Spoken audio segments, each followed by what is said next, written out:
Hey, how you doing? This is Goodman TV. And welcome to Goodman TV, Nature Boy. How you been doing? For people to know who you are, let them know who you related to and where you from.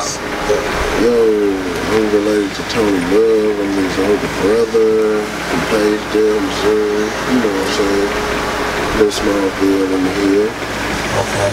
Okay. Alright, I'm going to ask you a few questions. Now, growing up in Pagedale, he was the oldest brother. So you had to fight a lot. So, do you think that was part of your duty, or was it wrong for you to do all that? I don't know. You don't know? Did it. You just did it? Yeah. Yeah, pretty much. Did you feel you had to do it? No, not at all. For real. In most cases, I didn't. But if your grandfather didn't have you do it, do you feel that you would did it naturally for your little brother? Some cases, yeah. Okay. So when did you first get to the house? Was you there before your little brother? Yeah, I was there. I've been there like earlier in my family. Like my whole family grew up in the house. Really? Yeah.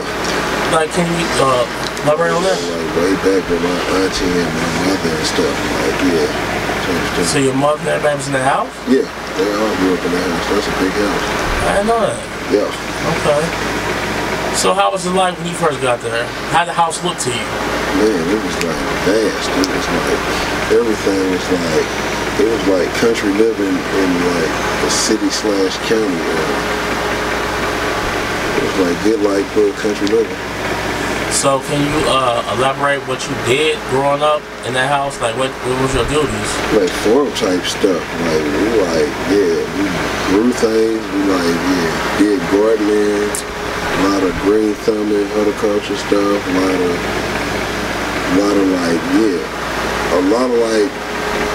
self-sufficient stuff, self-sustaining stuff for like living and stuff. Like, we did a lot of alternative living and stuff.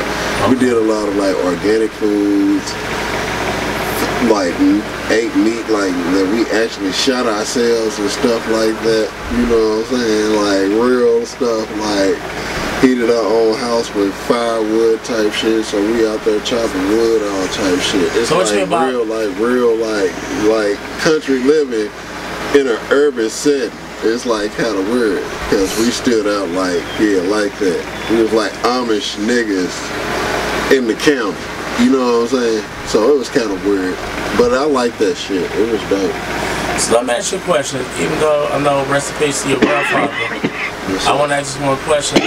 Do you feel what your grandfather put you through made you a stronger man today of this year? I mean, made you stronger? Oh man, yeah, I love that shit. Like, yeah, learning all that growing techniques and all that shit. Yeah, it really helped out with a lot of things in life. So like when shit hit the fan type shit situation and shit, you know how to like really like live without anything. And have you experienced that? Yeah. What you mean? It's like in Ferguson, we had like the Good Friday tornado, and we got caught up in that. And it's like we were staying in like Ferguson at the time off of Airport Road. The tornado swept right through our backyard. Who was staying there? It was like me, my wife, and kids and stuff. Okay, alright. So we was all like living up in there and stuff. Tornado swept right through our backyard, tore everything down and stuff. And we was out like powerful, like a good like 3-4 days and stuff.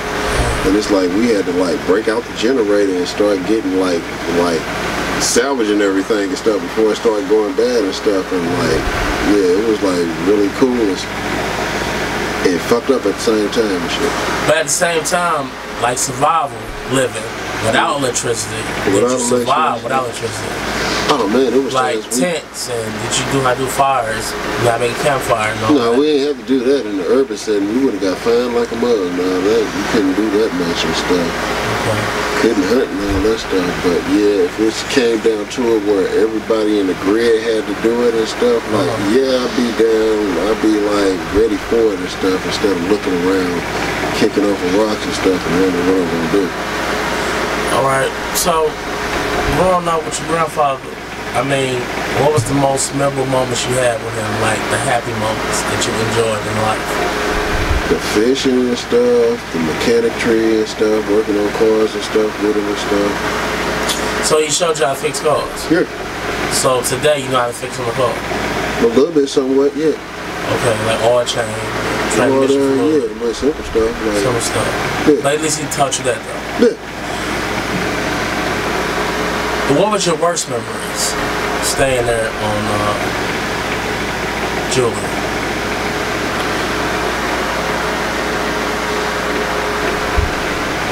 I don't really know. Like for real, I can't really like call it back. Like it was pretty much like I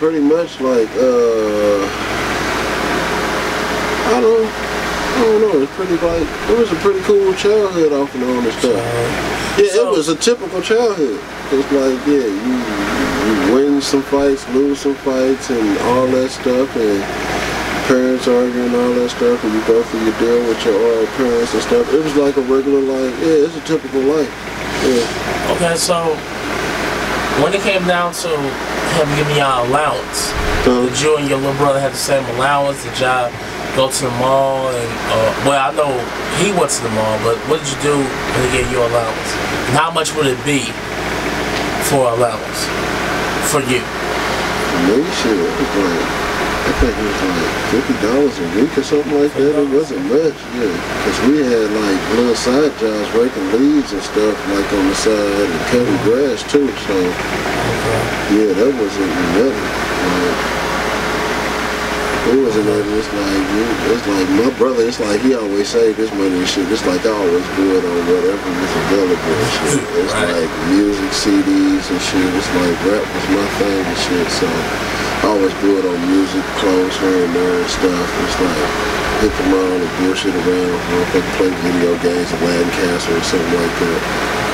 Yeah, it was a little small stuff, but it really grew on me and stuff. It's like I learned how to save it up and save money in the end, and like shit, later on in life.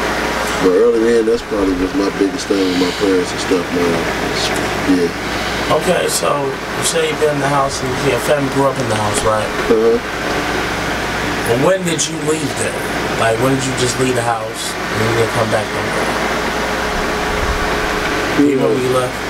Oh man, that was in like, it was like the winter of '97, I like to say. It's like '96 and '97. It's like, that's when I heard that's when my grandma passed away and stuff, actually, and stuff. So I was in between houses anyway and stuff. So it's like, yeah. It was like after my grandpa passed, and like in between '96 and '97. So after you left the house, I mean, or after your grandma passed, like, where was you living at then? Like, where was you at? Oh, I was staying with my auntie on the south side. Did you like the south side? Yeah. That was shit. It was a whole new world. Was it? Yeah. So where'd you originally, where you from? Like, where you really grew up at? Well, actually, it was like the north side. Like north side? Yeah, Taylor Cottage area. Taylor and Cottage area on the north side and stuff, so yeah. That's where but it was a little more restricted over there and stuff by my grandma's rules and stuff, so we couldn't do much over there. Okay, so I could pretty much say I was raised in Pagedale and stuff, because we got to stretch out over there. So what was the restrictions when you stayed with your grandma? Like, it was man, I don't know what it was, but she was just overprotective and everything. She had good enough reason to be like that, but not to the point that she was.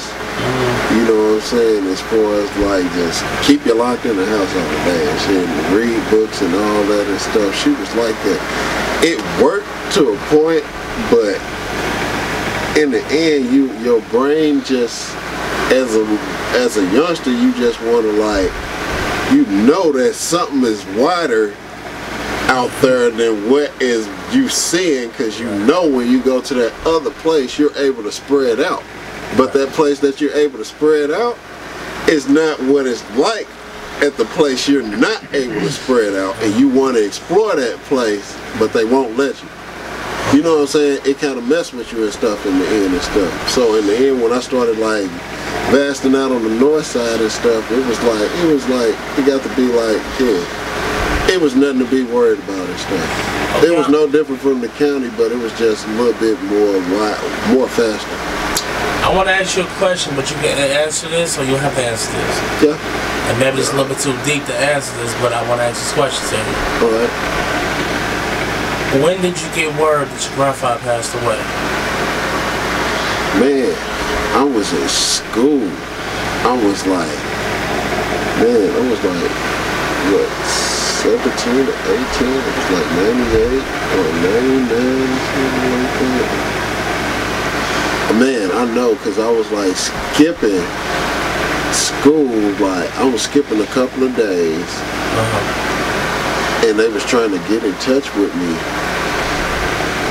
and it was like my brother's stepmom was trying to get word to me, like she was trying to get in touch with the school through me and stuff for a couple of days to let me know that my grandfather passed away a couple of days before she got in touch with me. Okay. So I was in school. I was going to Roosevelt High and stuff. I was on the south side and stuff. And I'm like, damn. I'm like, that's fucked up. I'm like, it caught me so hard. I was in the office.